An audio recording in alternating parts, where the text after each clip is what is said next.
అందరి మనసుకు నచ్చే భార్యాభర్తల కథ పార్ట్ 10. హలో ఫ్రెండ్స్, స్టోరీ నచ్చితే కామెంట్ చేయండి, లేకపోతే లేదు.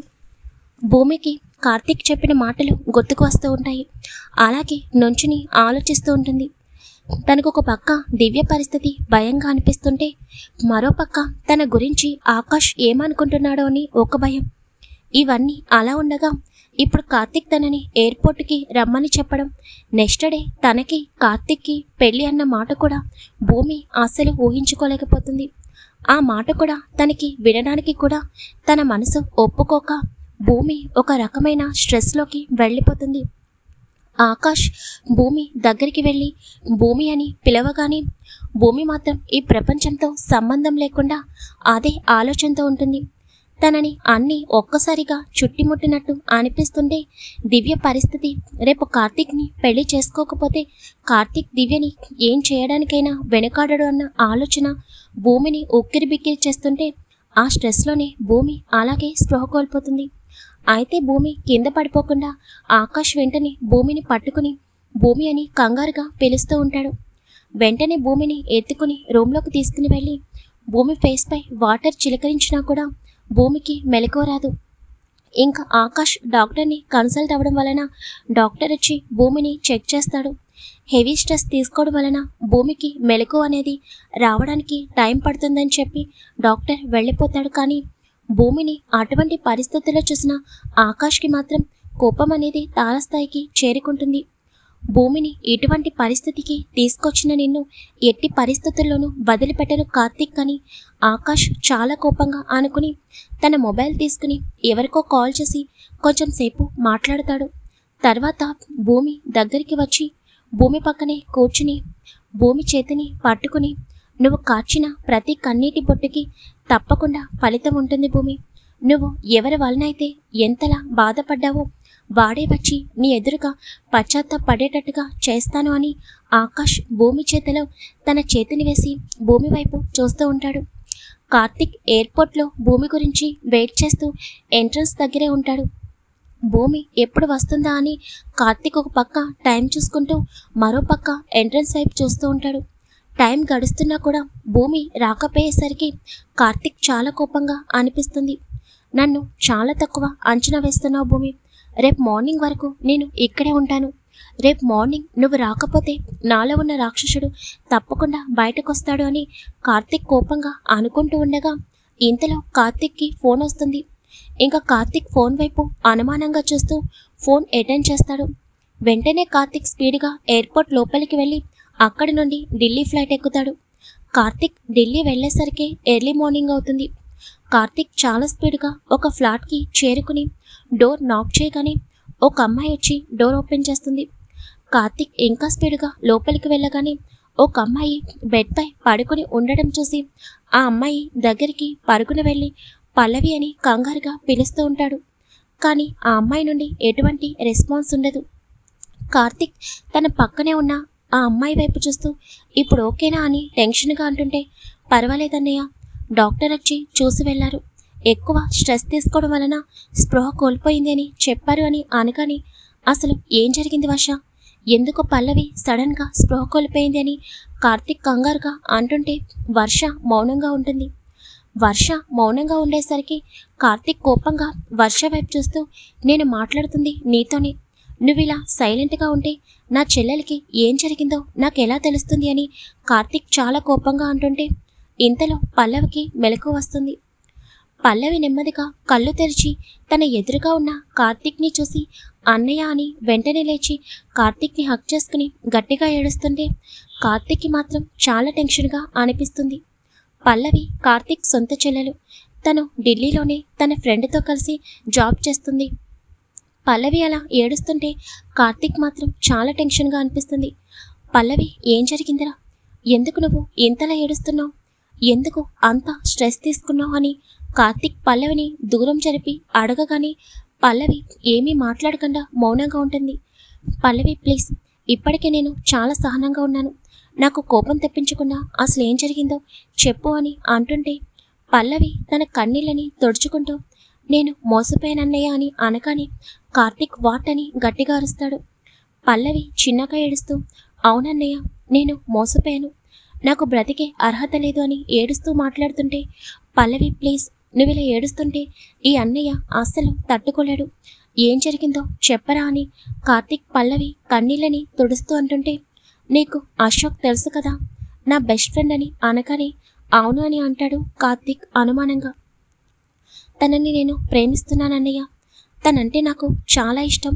ఎంతంటే తనకి నిజం చెప్తే ఎక్కడ తను నన్ను వదిలేసి దూరంగా అయిపోతాడేమోనని భయం వేసి చాలా రోజులు తనకి నిజం చెప్పకుండా తనతో ఫ్రెండ్షిప్ చేశాను. కానీ మొత్తానికి ధైర్యం చేసి నా ప్రేమ గురించి అశోక్కి చెప్పాను. నేను చెప్పిన వెంటనే తను కూడా నన్ను యాక్సెప్ట్ చేశాడు. నేనంటే ఇష్టం అన్నాడు, ప్రేమ అన్నాడు. ఆ రోజు నుండి నాతో చాలా బాగా ఉండేవాడు. నన్ను చాలా బాగా చూసుకునేవాడు. అదంతా నేను నిజమని అనుకున్నాను. ఎందుకంటే తను అలా నా దగ్గర నటించాడు. కానీ నిజానికి తను నన్ను ప్రేమించలేదన్నయ్య. నేను మోసపోయాను అని పల్లవి ఏడుస్తూ మాట్లాడుతుంటే కార్తీక్ మాత్రం షాక్గా అలాగే నుంచుని ఉండిపోతాడు. అన్నయ్య అని వర్ష పిలవగానే కార్తీక్ నార్మల్ అయ్యి వెంటనే కోపంగా ఫ్లాట్ నుండి బయటికి వెళుతుంటే పల్లవి స్పీడ్గా కార్తీక్ చేతిని పట్టుకుని, అన్నయ్య ప్లీజ్, తనని ఏమీ అనొద్దు అని అంటుంటే, ఏం మాట్లాడుతున్నావు నువ్వు? నా చెల్లెల్ని ఇంత బాధ పెట్టినవాడిని నేను వదిలేస్తానని ఎలా అనుకున్నావు? ఎట్టి పరిస్థితుల్లోనూ వాడిని వదలను అని కార్తీక్ తన చేతి పిడికిలి గట్టిగా బిగించి అంటుంటే, అన్నయ్య ప్లీజ్, ఇంకా నేను పూర్తిగా నీకు జరిగింది చెప్పలేదు. ఇక్కడ కూర్చో అని పల్లవి కార్తీక్ పక్కన కూర్చోగానే చెప్పు అని కోపంగా అంటాడు కార్తీక్. నిజానికి తను ప్రేమించింది నన్ను కాదు, వర్షాని. వర్షతో మాట్లాడటం కోసం నన్ను ప్రేమించినట్టు నటించాడు. కానీ తను నిజంగా ప్రేమించింది వర్షాని అన్నయ్య. ఆ విషయం నాకు తెలియక నేను పిచ్చిదానిలాగా వాడిపై ప్రేమని పెంచుకున్నాను. వాడు నాపై చూపించిన ప్రేమ అంతా నిజమని నమ్మి ఇంకా ప్రాణంగా ప్రేమించాను. ఎంతలా అంటే చివరికి వాడు నేను చాలా దగ్గరయ్యేంతగా అని పల్లవి తన 2 చేతులు తన ఫేస్కి పెట్టుకుని గట్టిగా ఏడుస్తుంటే కార్తీక్ మాత్రం బొమ్మలాగా బిగుసుకుపోతాడు పల్లవి మాటలకి. ఏం మాట్లాడుతున్నావు పల్లవి? నువ్వు చెప్పేది ఏంటి అని అనగానే పల్లవి ఏమీ మాట్లాడకుండా ఏడుస్తూ ఉంటుంది. వెంటనే కార్తీక్ పల్లవిని లేపి గట్టిగా పల్లవి చెంపపై కొట్టగానే పల్లవి మాత్రం ఏడుస్తూ కార్తీక్ వైపు చూస్తూ ఉంటుంది. కార్తీక్ కోపంగా పల్లవి వైపు చూస్తూ, వాడు నిన్ను నిజంగా ప్రేమిస్తున్నాడో అబద్ధంగా ప్రేమిస్తున్నాడో ఆ మాత్రం కూడా తెలియకుండా అలా ఎలా వాడితో పాటు వెళ్ళావు? అలా ఎలా వాడికి దగ్గరయ్యావు?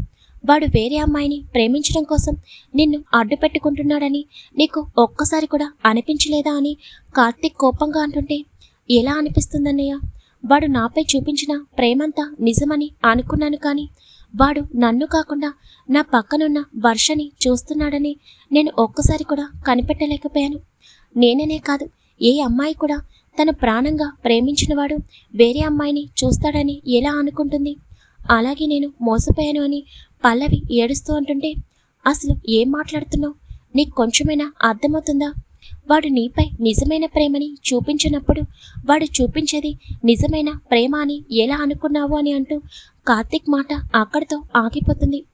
వెంటనే కార్తీక్కి దివ్య మాటలు గుర్తుకొస్తాయి. దివ్య కార్తీక్ని పట్టుకుని ఏడుస్తూ, ఎందుకు నాపై ఇష్టం లేనప్పుడు నా దగ్గర నటించావు?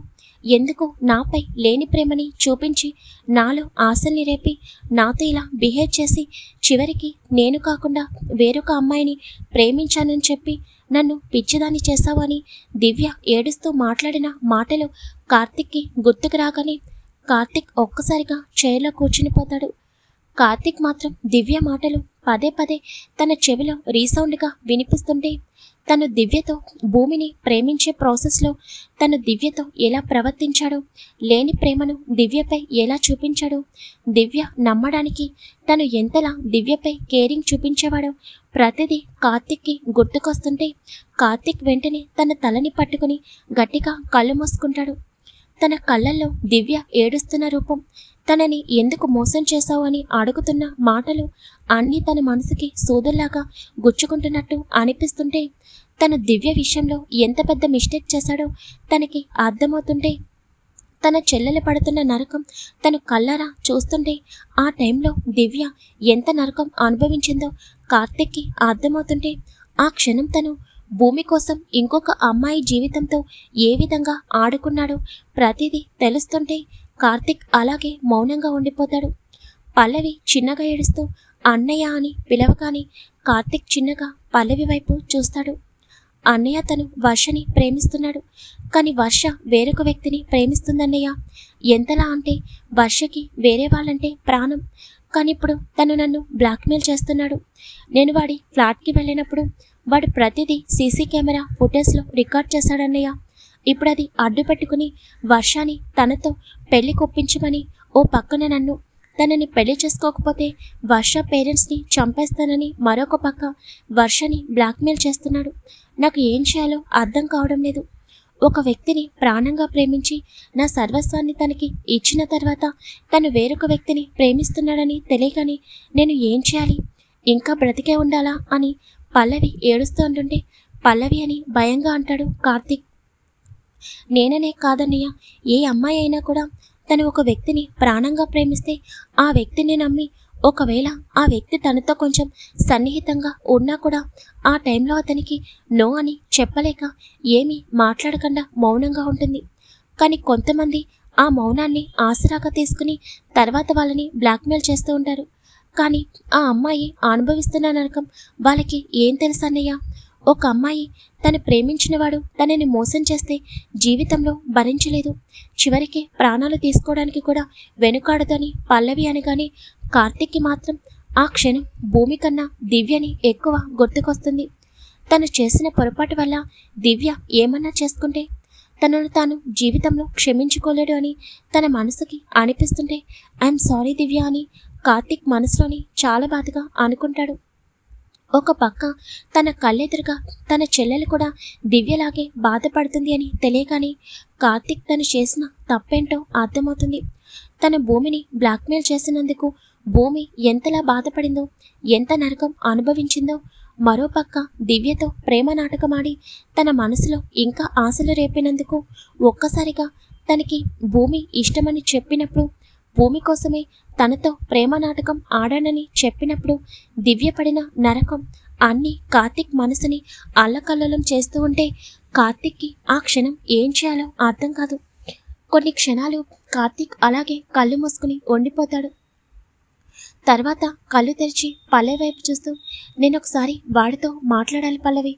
నా చెల్లెల్ని మోసం చేసిన వాడిని నేను ఎట్టి పరిస్థితుల్లోనూ వదిలిపెట్టను అని అనగానే లేదన్నయ్య, వాడికి నేనంటే కొంచెం కూడా ఇష్టం లేదు. తను వర్షని ప్రేమిస్తున్నాడు, కానీ వర్ష వేరొకరిని ప్రేమిస్తుంది.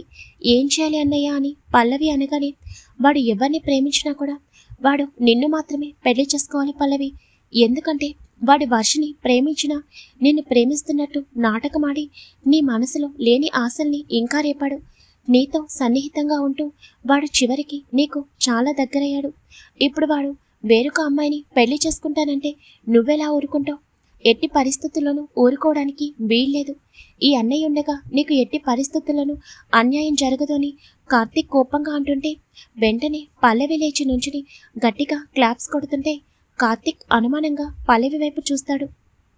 అదేంటన్నయ్య, అతను ప్రేమించింది వర్షని కదా, మరి వర్షని పెళ్లి చేసుకోవాలి కదే. సరే, నాకు దగ్గరైనా కూడా తను వర్షని ప్రేమించాడు. అలాంటప్పుడు తను వర్షని పెళ్లి చేసుకోవడమే కరెక్ట్ కదా అని పల్లవి అంటుంటే ఏం మాట్లాడుతున్నావు పల్లవి? వాడు వర్షని ప్రేమించినప్పుడు నీతో ఎందుకు అంత క్లోజ్గా మూవ్ అయ్యాడు? ఎందుకు నేను ఫ్లాట్కి రమ్మని చెప్పి ఎందుకు నీతో మిస్బిహేవియర్ చేశాడు? ఎందుకు నీకు దగ్గరయ్యాడు అని కార్తిక్ అంటూ ఉంటే మరి నువ్వు భూమిని ప్రేమించినప్పుడు భూమి వదిన కోసమని నువ్వు దివ్యవదనని ప్రేమిస్తున్నట్టు ఎందుకు నాటకం ఆడావన్నయ్య? మరి నీకు ఆ సమయంలో గుర్తుకు రాలేదా నువ్వు ఒక ఆడపిల్ల ఫీలింగ్స్తో ఎమోషన్స్తో ఆడుకుంటున్నావని? నీకు ఆ సమయంలో ఒక క్షణం కూడా గుర్తుకు రాలేదా తను ఒక అమ్మాయి అని? ఎందుకంటే నీకు భూమికి దగ్గరవడమే కావాలి, కానీ దివ్యవదన ఫీలింగ్స్ నీకు కొంచెం కూడా అవసరం లేదు. నిజంగా దివ్యవదనపై నువ్వు చూపించే ప్రేమ, కేరింగ్ అన్నీ నిజమని నమ్మి నీపై ఇంకా పిచ్చి ప్రేమ పెంచుకుంది. నీకక్కడ దివ్యవదన నీపై చూపించే ప్రేమ కొంచెం కూడా కనిపించేది కాదు. ఎప్పుడు భూమి వదనకి నీ ప్రేమ గురించి చెప్పాలా, ఎప్పుడు భూమి వదనని పెళ్లి చేసుకోవాలా అని ఆలోచించావు, కానీ మరొక వేళ నువ్వు ఆలోచించలేకపోయావు. నిజంగా ఆ క్షణమే కనుక నువ్వు ఇంకొక అమ్మాయి ఫీలింగ్స్తో ఆడుకుంటున్నావని తెలిస్తే నిజంగా ఆ క్షణం నా అన్నయ్య అసలు ఇంకొక అమ్మాయితో తప్పుగా ప్రవర్తించేవాడే కాదు. ఇందాకన్నావు కదా, తను వర్షని ప్రేమిస్తూ నీకు ఎందుకు దగ్గరయ్యాడు, నీతో ఎందుకు మిస్బిహేవియర్ చేశాడని. మరి నువ్వెందుకు ఆ సమయంలో దివ్యవదనతో మిస్బిహేవియర్ చేశావు? నీ మనసులో భూమి వదన ఉన్నప్పుడు నువ్వు చచ్చినా కూడా ఇంకొక అమ్మాయిని ముట్టుకోవడానికి అస్సలు సాహసించవు. మరి దివ్యవదనతో ఎలా క్లోజ్గా ఉన్నావు, ఎలా తనని మన ఇంటికి తీసుకుని వెళ్ళావు, ఎలా తనకి దగ్గరయ్యావు అని పల్లవి కోపంగా అంటుంటే పల్లవి అడిగిన మాటలకి మాత్రం కార్తీక్ అలాగే షాక్లో ఉండిపోతాడు. ఏమైంది, ఇవన్నీ నాకు ఎలా తెలుసు అని అనుకుంటున్నావా? చెప్తాను. ఇదంతా నాకు ఎలా తెలిసిందో నీకు లాస్ట్లో పూర్తిగా క్లారిటీ వస్తుంది. కానీ ఇప్పుడు చెప్పు, నిజంగా నా అన్నయ్య ఒక అమ్మాయిని మోసం చేసేవాడంటే నేను అస్సలు నమ్మలేకపోయాను. కానీ నిజంగా నువ్వు ఒక అమ్మాయి ఫీలింగ్స్తో ఆడుకున్నావన్నయ్య. దివ్యవదన ఆ టైంలో ఎంత నరకం అనుభవించి ఉంటుందో నువ్వు కొంచెమైనా ఊహించగలవా? నువ్వు వేరొక అమ్మాయిని ప్రేమిస్తున్నాను అని చెప్పగానే తను ఎంత పెయిన్ అనుభవించిందో ఒక ఆడపిల్లగా నాకు మాత్రమే తెలుస్తుంది. నిజంగా నువ్వు నా అన్నయ్య అని చెప్పుకోవడానికి కూడా నాకు చాలా చిరాకుగా ఉంది అని పల్లవి తన ఫేస్ని పక్కకి తిప్పుకోగానే పల్లవి అని బాధగా అంటాడు కార్తీక్.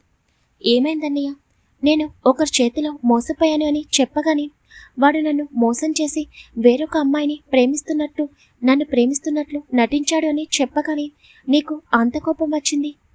నీ చెల్లెలికి అన్యాయం జరగకూడదని వాడితో వెళ్ళి మాట్లాడదామని అనుకున్నావు. చివరికి వాడు నన్నే పెళ్లి చేసుకోవాలి అని చెప్పావు. వాడు వర్షని ప్రాణంగా ప్రేమించినా కూడా నన్ను మాత్రమే పెళ్లి చేసుకోవాలని, లేకపోతే నాతో అంత క్లోజ్గా ఉండాల్సిన అవసరం లేదు అని చెప్పావు కదా. మరి నీ చెల్లెలి విషయంలో జరిగితే అప్పుడు నువ్వు రియాక్ట్ అవుతావా? కానీ నువ్వు మాత్రం వేరొక అమ్మాయి విషయంలో మాత్రం ఇలా చేస్తావా? అంటే నువ్వు చేసింది కరెక్టు, వేరే వాళ్ళు చేసేది తప్పు. ఇదెక్కడ న్యాయం అన్నయ్య? అక్కడ దివ్యవదన ఒక అమ్మాయి, ఇక్కడ నేను కూడా ఒక అమ్మాయిని. ఎందుకు మీరు వేరొక అమ్మాయి విషయంలో మీరు చేసింది మీకు తప్పుగా అనిపించదు? అదే మీ ఇంట్లో మీ చెల్లెలకి, అక్కకి, అమ్మకి ఇలా ఎవరికైనా జరిగితే మాత్రం వెంటనే రియాక్ట్ అవుతారు, వెంటనే అది తప్పు అని అంటారు. అంటే నీ దృష్టిలో నేను మాత్రమే ఆడపిల్లనా? పరాయి వాళ్ళ ఫీలింగ్స్తో నీకు సంబంధం లేదా అని అన్నయ్య అని పల్లవి అంటుంటే పల్లవి మాటలకి కార్తీక్ మౌనంగా ఉండిపోతాడు. నువ్వు భూమివదనని ప్రేమించింది నిజమే అన్నయ్య, కాదని నేను అనడం లేదు. భూమివదన అంటే నీకు ప్రాణమని నాకు క్లియర్గా అర్థమవుతుంది. తన కోసం నువ్వు ఎంత దూరమైనా వెళ్తావని నాకు తెలుస్తుంది. కానీ ఎంతవరకు అన్నయ్య? భూమివదన ప్రేమ కోసం, భూమివదన నిన్ను ప్రేమించాలని, తను నీకు దగ్గరవ్వాలని వేరొక అమ్మాయి ఎమోషన్స్తో ఆడుకుంటే నీ ప్రేమ నీకు దక్కుతుంది అని అనుకున్నావా? చివరికి భూమివదనకి పెళ్లి అయిపోయినా కూడా తనని వదలకుండా దివ్యవదనని కిడ్నాప్ చేసి ఒక పక్క దివ్యవదనకి టార్చర్ చూపిస్తూ మరొక పక్క భూమివదనని బ్లాక్మెయిల్ చేస్తూ తనని బాధపెడుతూ నువ్వు ఏం సాధించావు? ఒక విషయం చెప్పనా అన్నయ్య, ఒక అమ్మాయి ఎవరిని ప్రేమించినా కూడా, ఎంత ప్రేమించినా కూడా తనకి నచ్చిన వ్యక్తి తన మెడలో తాళి కట్టగానే తను అప్పటి వరకు పెంచుకున్న ప్రేమని మర్చిపోతుందని నేను చెప్పను. కానీ తను ప్రేమించిన వాడి దగ్గరికి మాత్రం ఎట్టి పరిస్థితుల్లోనూ వెళ్ళలేదు. తన మెడలో తాళి కట్టింది ఎవరైనా సరే ఆ తాళికి కట్టుబడి వాడితోనే జీవితాంతం ఉండిపోతుంది. అలాంటిది భూమివదన ఆకాశాన్నేని ప్రాణంగా ప్రేమించింది. అలాంటి వదన ఆకాశాన్నేని వదిలేసి నిన్ను పెళ్లి చేసుకుంటుంది అని ఎలా అనుకున్నావు? ఒక అమ్మాయి చావనైనా చేస్తుంది, కానీ ఒకరితో పెళ్ళైన తర్వాత, అందులోనూ భర్త ఉండగా మరొకరిని పెళ్లి చేసుకుంటుందని నువ్వెలా అనుకున్నావు? నాకు కొంచెం కూడా అర్థం కావడం లేదు. నీకు తెలియకుండానే నువ్వు ఇద్దరు అమ్మాయిల జీవితాలతో ఇన్ని రోజులు ఆడుకున్నావు. ఒక పక్క దివ్యవదన నేను ప్రాణంగా ప్రేమించింది. అలాంటిది నువ్వు తన ప్రాణ స్నేహితురాలని ప్రేమిస్తున్నావని తెలిసి తను తన ప్రాణ స్నేహితురాలి ప్రేమని గెలిపించడం కోసం ఎంతలా పరితపించిందో నాకు క్లియర్గా అర్థమైంది. కానీ నువ్వు ప్రేమించిన అమ్మాయి హ్యాపీగా ఉండాలని ఎందుకు అనుకోవడం లేదు అని పల్లవి కార్తీక్ దగ్గరికి వచ్చి కార్తీక్ చేతులని పట్టుకుని, ప్లీజ్ అన్నయ్య, నా అన్నయ్య చాలా మంచివాడు, తనని నేను చిన్నప్పటి నుండి చూస్తున్నాను. ఎవరైనా ప్రాబ్లమ్స్లో ఉంటే వెంటనే రియాక్ట్ అవుతాడు. ప్రాణ స్నేహితుడి కోసం కొన్ని కోట్ల ఆస్తి ఉన్న కంపెనీస్ ఉన్నా కూడా తన స్నేహితుడి దగ్గరే ఉండాలని తన కంపెనీలోనే తనతో పార్ట్నర్గా జాయిన్ అయ్యి తనతో పాటు ఉంటున్నాడు. మరి అలాంటి ప్రాణ స్నేహితుడిని నీకు ఎలా మోసం చేయాలని అనిపించింది? ప్లీజ్ అన్నయ్య, ఇవేమీ వద్దు. ఆకాష్ అన్నయ్య చాలా మంచివాడు. తను తప్పకుండా నిన్ను క్షమిస్తాడు. ఇంకెప్పుడు భూమి వదనని బ్లాక్మెయిల్ చేయడం కానీ, భూమి వదనతో ఆకాష్ అన్నయ్యని వదిలేసి రమ్మని చెప్పడం కానీ చెయ్యకు. ఇప్పుడు భూమి వదనకి పెళ్ళైపోయింది. తను వేరొకరి భార్య అన్నయ్య. తనకి పెళ్లి కాకపోయి ఉంటే అప్పుడు నువ్వు భూమి వదనని పెళ్లి చేసుకోవడానికి, తనని ఒప్పించడానికి ప్రయత్నించినా నేను అడ్డుపడేదానేని కాదు. కానీ ఇప్పుడు తను వేరొకరి భార్య. తనపై నీకు ఎటువంటి రైట్స్ లేవు. తనపై పూర్తి హక్కులు అనేవి ఆకాష్ అన్నయ్యకి మాత్రమే ఉంటాయి. ఇంకా ఆకాష్ అన్నయ్యకి కూడా భూమి వదన అంటే చాలా ఇష్టం. వాళ్ళిద్దరిని అలాగే హ్యాపీగా ఉండనివన్నయ్య. ఇంకెప్పుడు భూమి వదనని బ్లాక్మెయిల్ చేయడం కానీ, ఆకాష్ అన్నయ్య నుండి దూరం చేయడం కానీ చెయ్యకన్నయ్య, ప్లీజ్ అని పల్లవి చిన్నగా ఏడుస్తుంటే కార్తీక్ అలాగే మౌనంగా ఉండిపోతాడు. అన్నయ్య, నేను మాట్లాడుతుంది నీతోనే. ఇంకా భూమి వదన జోలికి వెళ్ళకొని చెప్పు అని అంటుంటే కార్తీక్ వెంటనే పల్లవిని హక్ చేసుకుని, నేను చాలా తప్పు చేశాను పల్లవి.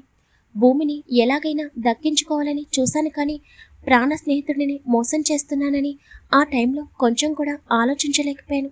చిన్నప్పటి నుండి వాడిని ఎంతలా ఇష్టపడ్డాను. అలాంటిది చివరికి వాడిని మోసం చేశాను. వాడు నన్ను జీవితంలో క్షమించడు. ఇదంతా తెలిస్తే వాడు కనీసం నా ముఖం చూడడానికి కూడా ఇష్టపడడు.